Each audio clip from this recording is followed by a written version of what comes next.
Hello again, my friends. Hope you are all doing well. It is a lovely Friday night. I'm making this video just to explain a few things because I found out that a lot of power has been taken from us citizens for about 30 years now. Well, yeah. And we actually have a lot more power than we think we do. We have had for 30 years, but our leaders have forgot to mention it to us or tell us. The DA, ANC, even EFF. And I think they know, but it's easier just not to tell us because if we knew, things would be a lot different. Now, wouldn't it? So, let's start.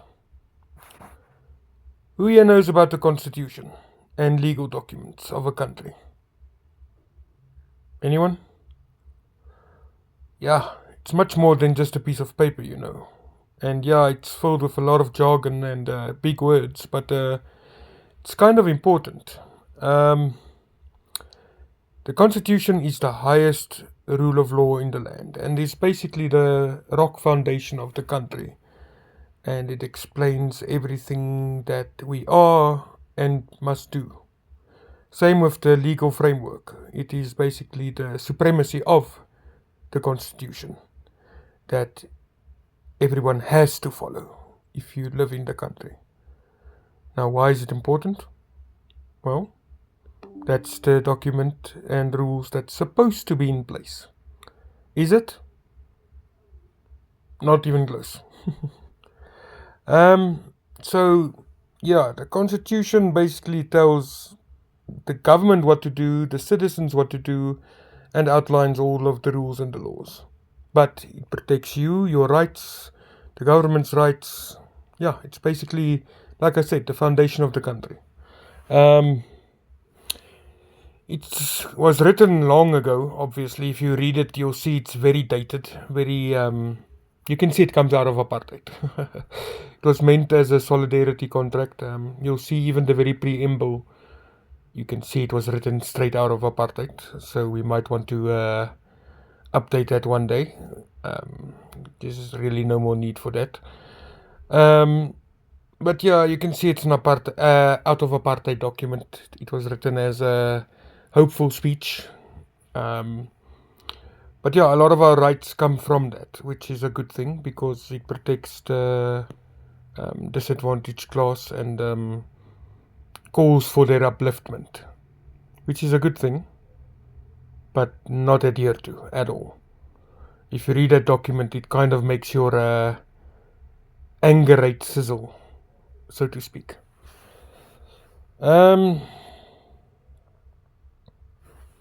like I said, it's a good document based on justice, morals, responsibility. It was supposed to cater for, if you take into account the very first plan of South Africa, which was the RDP initiative, which was supposed to be in 30 years built of South Africa to correct the injustices of the past for, what was done in the past. So the outline was in 30 years that all of the houses, all of the schools, all of the healthcare would have catered for what was done. But instead it was replaced by gear, which was basically capitalism. So down the drain that went.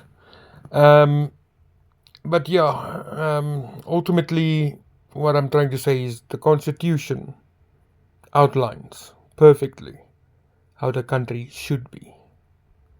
But it's not. Far from it. It contains our Bill of Rights, how the government structure should be, and what the power of the people should be. And it's far more than what we have now. But more than that, why does the Constitution matter? Why am I saying this? Well, first of all, we should go and read it. I'll be going through a few of these videos, but those two documents are very unique in the world. Very, very unique. The Constitution and the legal framework. Because Unlike all other documents in the world, every drop of ink on those pages matter. Every drop of ink on those pages are legal, whether in context or not. So, not just in the sentence, not just the sentence itself, every word, letter, punctuation, whether in the language itself or not. If you can find a different meaning, different context, it is legal. In computer code, syntax, what's written on those pages is legal. Have you ever wondered why the American Constitution is so over the top and theatrical? It's because you have to write your Constitution very carefully so that nobody can find a loophole to exploit. Because everything on those pages are legal. And if you can find a different meaning or context, it's technically legal.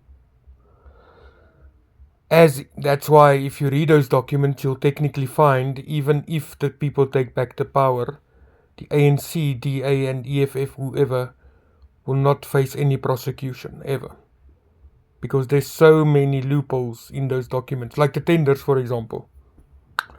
There's so much loopholes in those documents, you'll never prosecute those people. Because there's so much words in there like reasonable or adequate. Like adequate healthcare. How are you going to take them to jail for that? They provided you with adequate healthcare. Because what's the definition of adequate? The tender people can define adequate. Yeah, we provided you with adequate healthcare. Adequate is in the eyes of the beholder, isn't it? So yeah, it's badly worded.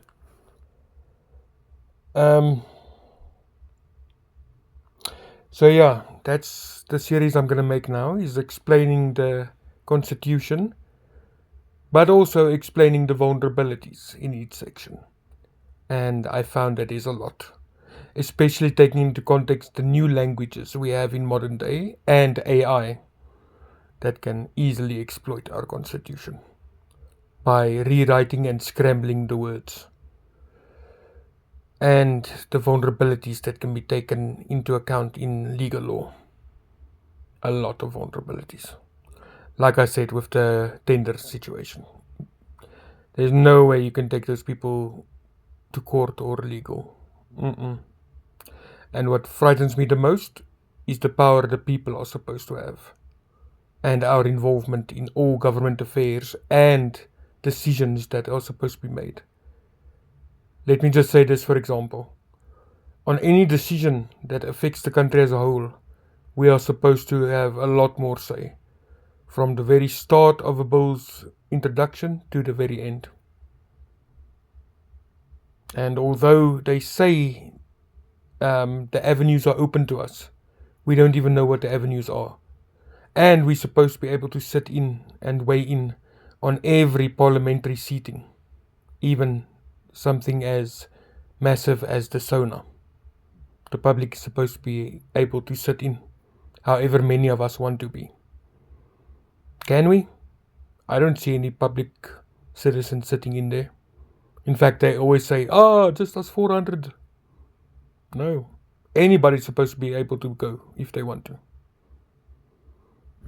Yet, I don't see any public involvement in any government structure or decision.